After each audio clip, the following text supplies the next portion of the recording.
معزز و محترم ناظرین و سامعین، السلام علیکم ورحمۃ اللہ وبرکاتہ۔ آپ تمام کا ہمارے یوٹیوب چینل اخبار الہند پر استقبال ہے، خوش آمدید ہے۔ پیارے ناظرین و سامعین، دارالعلوم وقف دیوبند کے متعلق سوشل میڈیا پر ایک خبر بڑی گردش کر رہی ہے اور بڑی تیزی کے ساتھ وائرل بھی ہو رہی ہے۔ اسی طرح سے پڑوس ملک شیخ الاسلام فخر پاکستان حضرت مولانا مفتی محمد تقی عثمانی صاحب حفظہ اللہ کے متعلق بھی ایک افواہ بڑے زور و شور کے ساتھ پھیلائے جا رہے ہیں۔ تو پیارے ناظرین، ان ساری باتوں کی حقیقت کو جاننے سے پہلے آپ سے گزارش، اگر آپ چینل پر نہیں ہیں تو چینل کو سبسکرائب ضرور کیجیے اور ویڈیو کو مکمل دیکھیے اور ویڈیو کو زیادہ سے زیادہ شیئر کیجیے۔ پیارے ناظرین و سامعین، دارالعلوم وقف دیوبند کے لیٹر پیڈ سے ایک خبر شائع ہوئی ہے اور وہ خبر سوشل میڈیا پر گردش کر رہی ہے۔ اس لیٹر پیڈ کے اندر یہ لکھا ہوا ہے کہ السلام علیکم ورحمۃ اللہ وبرکاتہ۔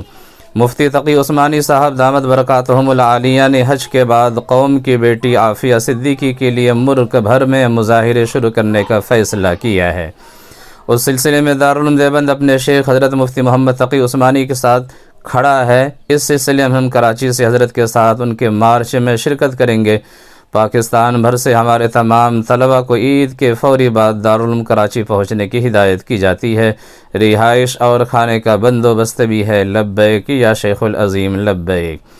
اور اس کے نیچے جو دستخط کیا ہوا ہے اس میں لکھا ہوا ہے کہ محمد سفیان قاسمی، محتمم دارالعلوم وقف دیوبند، 16 ذی القعدہ 1444 ہجری مطابق 6 جون 2023 عیسوی۔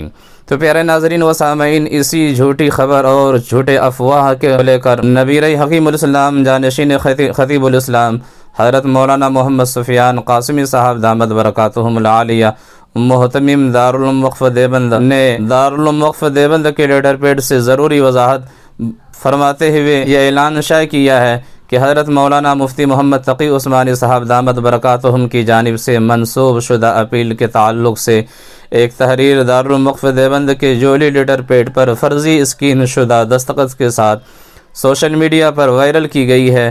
من جانب ادارہ وضاحت کی جاتی ہے کہ ہمارا اس جعلی تحریر سے کوئی واسطہ اور تعلق نہیں ہے۔